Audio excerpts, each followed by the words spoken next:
Have you ever been drowning in work, stress, or crisis and watched yourself struggle alone when help was available? Someone offers to help, and you hear yourself say, "I'm fine, I've got it," even though you're falling apart. You're carrying boxes too heavy to manage, juggling responsibilities that are destroying you, dealing with problems you can't solve alone, and still the words, "I need help," won't come out. You'd rather fail completely than admit you can't do it yourself. You'd rather suffer in silence than expose the fact that you're struggling. And then you watch others ask for help easily, casually, without the crushing shame you'd feel. And you wonder what's broken inside you that makes asking feel impossible. This isn't just being independent or self-sufficient, though that's how it gets framed. This is something deeper, more psychologically complicated, and far more isolating than most people realize. The complete inability to request assistance, even when you desperately need it.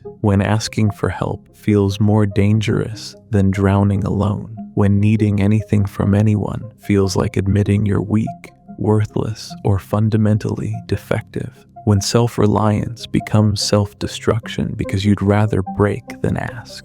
It affects millions of people in ways that lead to burnout, crisis, and the profound loneliness of carrying everything alone. Understanding this psychology reveals something uncomfortable about vulnerability, worth, and how we learn to survive. That for some people, asking for help isn't just difficult, it's psychologically impossible. That independence can be trauma response rather than strength. That refusing help is often protection against something that once genuinely hurt. That somewhere along the way, they learned that needing people is dangerous, and self-sufficiency is the only safe strategy.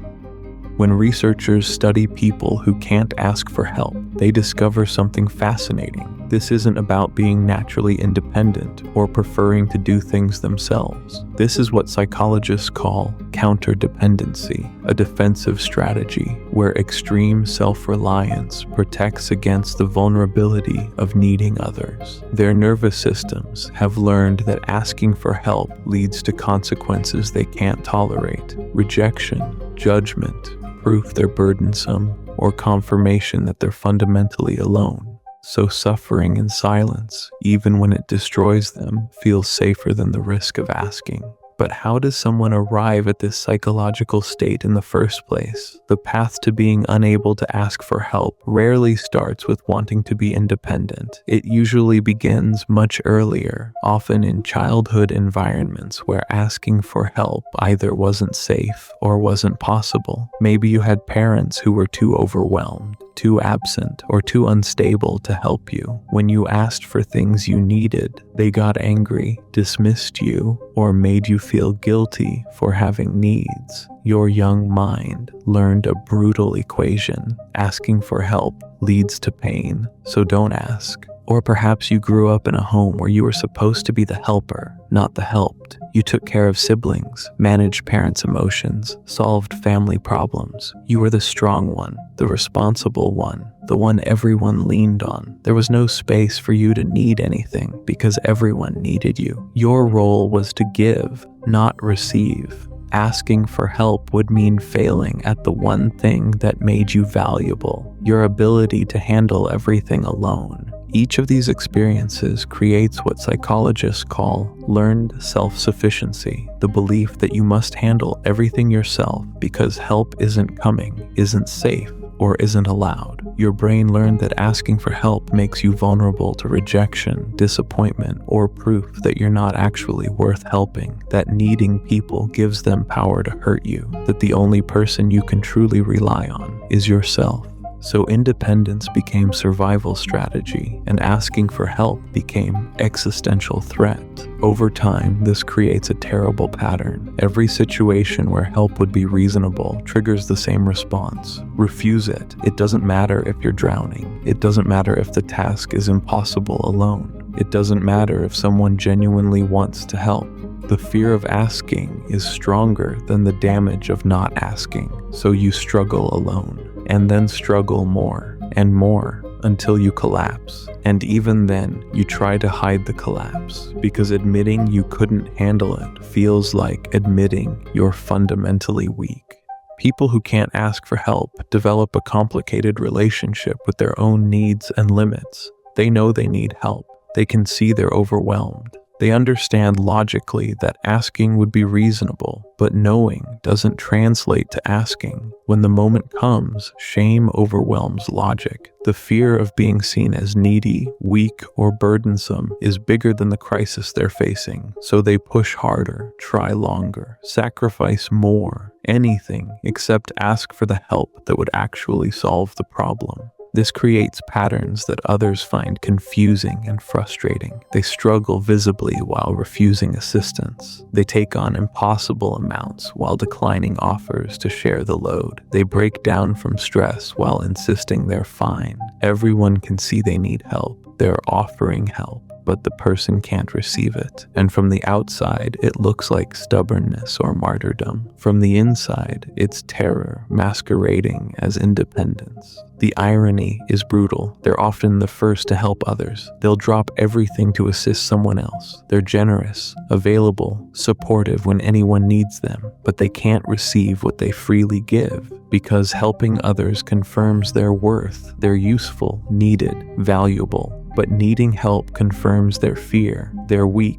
burdensome, defective, so they stay in the helper role, never the helped, never allowing themselves to need what they provide others. The internal world of someone who can't ask for help is exhausting and contradictory. Every crisis creates internal conflict. Part of them knows asking would be smart, reasonable, normal. Another part is screaming that asking would be humiliating, dangerous, proof they're failing at being a functional human. The part that's terrified of asking wins every time, so they suffer alone, and then hate themselves for suffering, and then feel even weaker for hating themselves, but still can't ask. This creates a peculiar psychological split. On the outside, they appear capable, independent, strong. On the inside, they're collapsing under pressure they can't carry alone. They're exhausted from doing everything themselves. They're resentful that no one notices they're struggling, even though they've perfected the art of hiding struggle.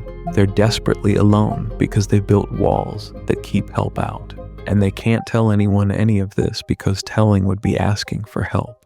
The relationship with vulnerability becomes hostile and terrifying. Vulnerability should create connection. You show need. Others respond. Bonds deepen. But for them, vulnerability feels like exposure, like letting people see the weakness they've worked so hard to hide, like handing people evidence that they're not actually capable. Vulnerability isn't connection, it's danger, so they avoid it completely, which means avoiding help completely, which means staying alone completely. This affects how they move through crises, relationships, and life in devastating ways. In crisis, they isolate further instead of reaching out. The worse things get, the more they hide. They handle emergencies alone, process trauma alone, solve impossible problems alone. Because asking for help in crisis feels like admitting complete failure, like proving they can't handle life.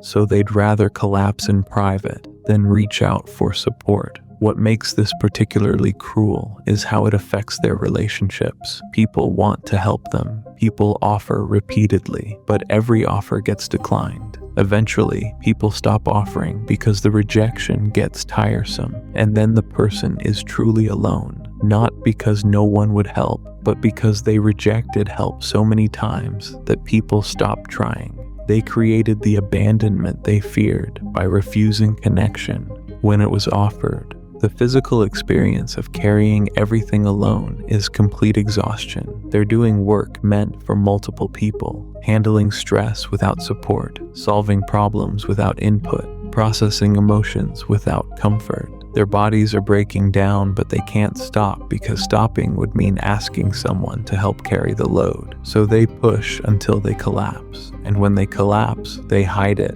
rest just enough to function again, and go back to carrying everything alone. Modern culture makes this worse by celebrating independence and treating needing help like weakness. Pull yourself up by your bootstraps. Don't be a burden. Strong people handle their own problems. The messaging is constant. Needing help means you're weak, and weakness is shameful. This cultural narrative confirms their worst belief that asking for help would expose them as the weak, defective person they fear they are, so they stay silent. The comparison to people who ask for help easily is painful and baffling. They watch others request assistance casually. "Hey, can you help me with this? I'm struggling. Could you?"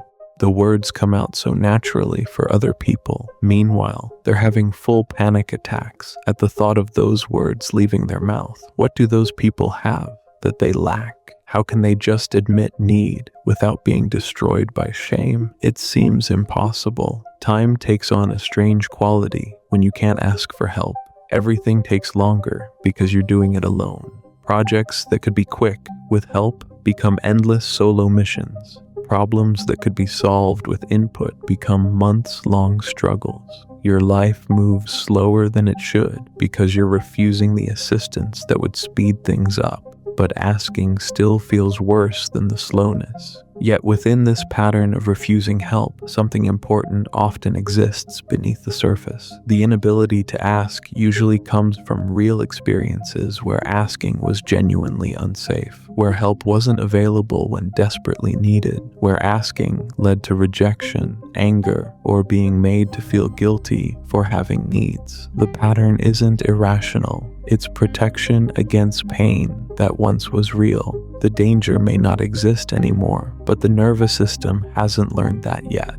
This creates a painful paradox. You're destroying yourself by never asking for help, but you developed this pattern to protect yourself from something that genuinely felt devastating: rejection, abandonment, or proof that you're unworthy of help. The protection is outdated, causing more harm than it prevents, but it came from real experiences, from real pain, from real times when asking didn't work or made things worse. Your refusal to ask isn't stubbornness, it's self-protection. The anticipation of asking for help creates unbearable anxiety. You imagine the conversation, you rehearse the words, "I need help with," and your body responds like you're preparing to confess a crime. Heart racing, hands shaking, shame flooding your system. Your nervous system treats asking for help like mortal threat, because in your past, vulnerability did lead to pain. Needing people did lead to disappointment.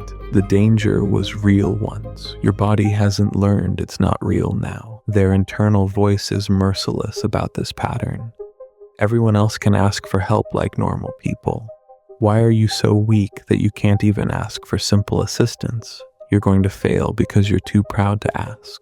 The voice treats inability to ask as character failure rather than trauma response. It judges them for something they can't control, which makes them feel worse, which makes asking feel even more impossible. The concept of deserving help becomes philosophically confusing. They can see objectively that others deserve help when struggling, but they can't extend that logic to themselves. Others deserve support. They're just weak if they need it. Others should ask when overwhelmed. They're burdensome if they do. The standard they apply to themselves is completely different than the standard they have for everyone else. Some specific patterns emerge in how this shows up. At work, they burn out rather than delegate. They work late alone instead of asking coworkers for assistance. They miss deadlines because they didn't ask for help early enough. And when they finally fail, the failure confirms their worst fear. They really weren't capable, but they never gave themselves the chance to be capable with support. In relationships, they handle everything alone. They don't share problems. They don't ask partners to help with burdens. They don't let friends know they're struggling, so people think they're fine when they're falling apart. The loneliness of never asking for help is profound and specific. They're surrounded by people, but fundamentally alone because no one knows what they're actually dealing with. No one helps because no one knows help is needed. They become so good at hiding struggle that people are shocked when they finally break.